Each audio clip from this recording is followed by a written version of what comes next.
News 18 India. Misa Bharti भी तो इसमें आरोपी हैं। प्रवर्तन निदेशालय के सामने वो बैठी हैं, उनका भी तो नाम इसमें शुमार है। हेम यादव और इनके साथ तेजस्वी यादव के साथ। बिल्कुल, देखिए, लैंड फॉर जॉब मामले में लालू यादव का एक तरह से कहा जाए तो पूरा परिवार उसमें आरोपी है। लालू यादव खुद हैं, राबड़ी देवी हैं, मीसा भारती हैं, तेजस्वी यादव हैं और साथ ही हेमा यादव हैं। लेकिन मीसा भारती से आज पूछताछ नहीं है, इसीलिए मीसा भारती यहाँ पर उनके पिता क्योंकि गए हैं, उनसे पूछताछ की जा चुकी है। चंद्रमोहन, मैं आपसे आग्रह करूंगा, हो सके तो जाकर उनसे पूछिए। जब उनसे प्रश्नावली दी गई थी उनसे, तो क्या प्रश्न किए गए थे? मीसा भारती दिख रही हैं, देखिए वहां पर बैठी हैं, सीधा गेट पे बैठी हैं, उन्हें अंदर नहीं जाने दिया गया है। शंकर आनंद, तो ईडी ने भी कमर कस ली है कि कोई पॉलिटिकल प्रेशर नहीं चलेगा, या फिर पॉलिटिकल प्रेशर की वजह से जांच हो रही है? दोनों तरफ से आरोप लग रहे हैं।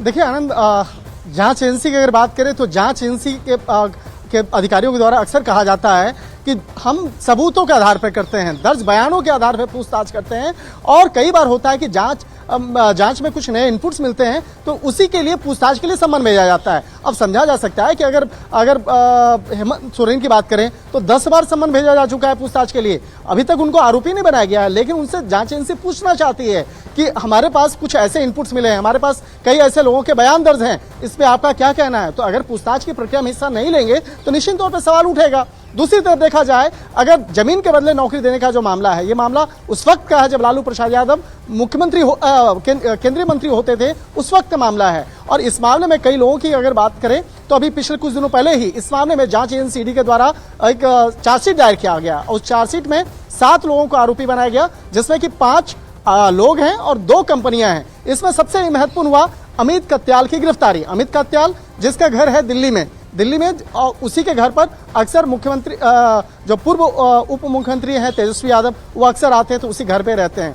और अमित कत्याल की जो गिरफ्तारी पिछले 1-2 महीने पहले हुई है, तो उसी से जब पूछताछ हुई तो कुछ नए इनपुट्स मिले, और उसी के आधार पर अब जांच एजेंसी लालू प्रसाद यादव और तेजस्वी यादव से पूछताछ करना चाहती है। तो आज की जो पूछताछ है लालू प्रसाद यादव से है, और कल की जो पूछताछ होगी वो तेजस्वी यादव से होगी, और तेजस्वी यादव को पूछताछ के लिए दिल्ली बुलाया गया है। और इसके साथ ही अगर हम बात करें चार्जशीट की, अगर बात करें तो पिछले कुछ दिनों पहले जो एक चार्जशीट दायर किया गया था, उसी मामले पर पिछले 2 दिन पहले उस चार्जशीट पर कॉग्निजेंस यानी कि संज्ञान लिया गया। और उस चार्जशीट के आरोपियों की अगर बात करें तो पहला आरोपी है राबड़ी देवी, दूसरा मीसा भारती, तीसरा अमित कत्याल, चौथा हृदयानंद चौधरी और हेमा यादव हैं, उनकी जो पुत्री हैं राबड़ी देवी की। और 2 कंपनी की अगर बात करें तो मेसर्स AK इन्फो सिस्टम और दूसरा मेसर्स AB एक्सपोर्ट। तो इस कंपनियों का जो संबंध है, जिस तरह से निकल के आया था, किस तरह से जमीन से जुड़ा मामला है। जी। तो ये काफी सारी डिटेल्स हैं। क्या ओपन एंड शट केस है, तो फिर इतना खींच क्यों रहा है? अब देखिए, एक और बड़े नेता के ऊपर गाज गिरी है ईडी की, उनकी भी बात कर लेते हैं। हेमंत सोरेन, जो 2 दिन पहले अचानक वहां से निकलकर, झारखंड से निकलकर सीधा दिल्ली पहुंच गए थे। खबर दिल्ली से आ रही है, झारखंड के मुख्यमंत्री हेमंत सोरेन की मुश्किलें बढ़ती हुई दिख रही हैं। जानकारी के मुताबिक जांच एजेंसी ईडी अब दिल्ली में झारखंड के मुख्यमंत्री हेमंत सोरेन को तलाश रही है। बताया जा रहा है हेमंत सोरेन पिछले 2 दिनों से दिल्ली में ही है, लेकिन अपने आवास पर नहीं है। शनिवार रात को हेमंत सोरेन झारखंड से दिल्ली आए थे, वो भी कार्यक्रम यकायक बना था। अचानक वो अपने घर से निकले, चार्टर्ड प्लेन में बैठे और दिल्ली आ गए। और दिल्ली में आने के बाद उनका कहीं अता पता नहीं दिख रहा है, काहे कह रही है ईडी। आज सुबह ईडी हेमंत सोरेन के ड्राइवर को लेकर झारखंड भवन के में से शांति निकेतन में हेमंत सोरेन के आवास पर पहुंची। हालांकि ड्राइवर का कहना है कि उसे नहीं पता कि हेमंत सोरेन कहाँ है। इस बीच खबर है कि ईडी की टीम ने हेमंत सोरेन के घर से कुछ अहम दस्तावेज भी जब्त किए हुए हैं।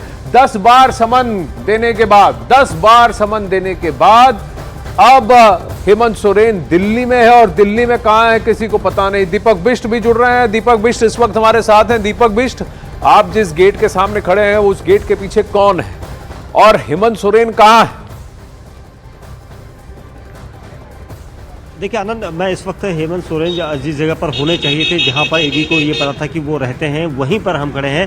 और ये 1/5 जो शांति निकेतन का घर है, ये सरकारी आवास है, और यहीं पर अक्सर हेमंत सोरेन आते हैं। और ये कहा जा रहा था कि सुबह तकरीबन 7 बजे के आसपास यहाँ पर ईडी की टीम पहुंची थी। उसके कुछ देर बाद उनके ड्राइवर को लेकर यहाँ पर पहुंची थी दूसरी टीमें, और उसके बाद भी अभी भी ईडी की टीम अंदर है। ये बताया जा रहा है कि सर्चिंग यहाँ पर की गई थी, और जिस तरह से अभी सूत्र बता रहा है कि हेमंत सोरेन अंदर नहीं थे, या इसका मतलब वो आज किसी दूसरी जगह पर है, और कहाँ पर है इसके बारे में कोई जानकारी अब तक उपलब्ध नहीं हो पाई है।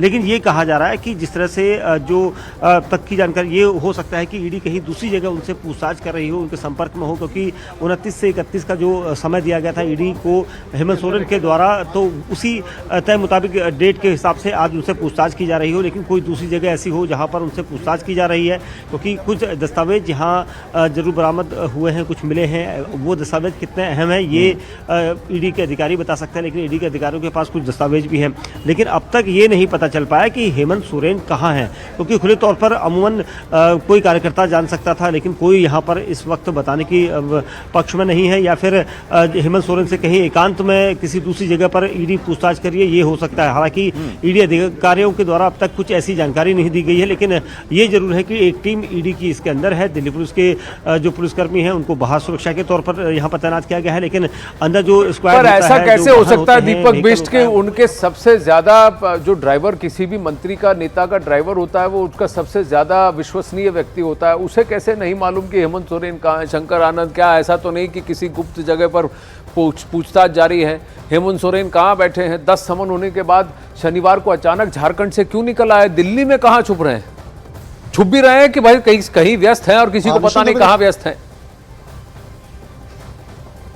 देखिए, इस मामले में फिलहाल जांच एजेंसी के द्वारा भी कुछ भी जानकारी साझा नहीं की जा रही है। और लेकिन सबसे बड़ी बात है आनंद कि जो इस मामले के आईओ हैं, जो रांची में आईओ हैं, वो आईओ दिल्ली पहुंच चुके हैं, और दिल्ली आने का मतलब स्पष्ट है कि इस मामले पर जो भी कानूनी कार्रवाई होगी, निश्चित तौर पे उस मामले पर उस आईओ का जो रोल होगा वो बेहद महत्वपूर्ण होगा। जब किसी आरोपी की गिरफ्तारी होती है, जब किसी आरोपी के खिलाफ चार्जशीट फाइल होता है, तो आईओ को कोर्ट में सामने होना होता है। तो अब रांची से अगर आईओ राजधानी दिल्ली पहुंचा है तो निश्चित तौर पे इसके कई मायने हैं। फिलहाल देखना लाजमी होगा कि इस मामले में किस तरह की आगे की कार्रवाई को अंजाम जांच एजेंसी के द्वारा दिया जाएगा। पर कोई अंदेशा कि कहाँ हेमंत सोरेन होंगे? शनिवार को यकायक क्यों झारखंड से दिल्ली आ गए? किसी से भेंट वार्ता कर रहे हैं? वहां कुछ होने वाला है? ईडी के अफसर क्या कह रहे हैं? देखिए, जिस तरह से आपने आनंद बताया कि जो परसों आए थे उस वक्त में बेहद महत्वपूर्ण कार्य में थे, वो बेहद महत्वपूर्ण कार्य में रांची में राजभवन में बैठे हुए थे। अचानक कहीं से कॉल आता है, उसके बाद वहां से निकलते हैं और तकरीबन रात में 10:30-11 बजे के बीच में हेमंत सोरेन दिल्ली पहुंचते हैं। उसके बाद कल वो अपने कुछ वकीलों के साथ मुलाकात करने का वक्त उन्होंने मुकर्रर किया था, और उनके वकील जो हैं वो कपिल सिब्बल उनके वकील हैं। इसके साथ ही कुछ और लोगों से उनकी मीटिंग तय थी, लेकिन और किन किन के साथ उनकी मीटिंग तय थी इस मामले में अभी तक कोई भी औपचारिक तौर पर जानकारी नहीं मिली है। जांच एजेंसी भी आज क्या पूछताछ करने के लिए गई थी, या उनके घर पे सर्च करने के लिए गई थी, या उनको ढूंढने के लिए गई थी, इस मामले पे भी कोई औपचारिक तौर पे जवाब जांच एजेंसी के द्वारा नहीं दिया जा रहा है। देखिए, नील बटे सन्नाटा दिख रहा है वहां पर जहां दीपक बिष्ट खड़े हैं उनके घर के पीछे, लेकिन बताया जा रहा है कुछ अहम दस्तावेज वहां से बरामद किए गए हैं।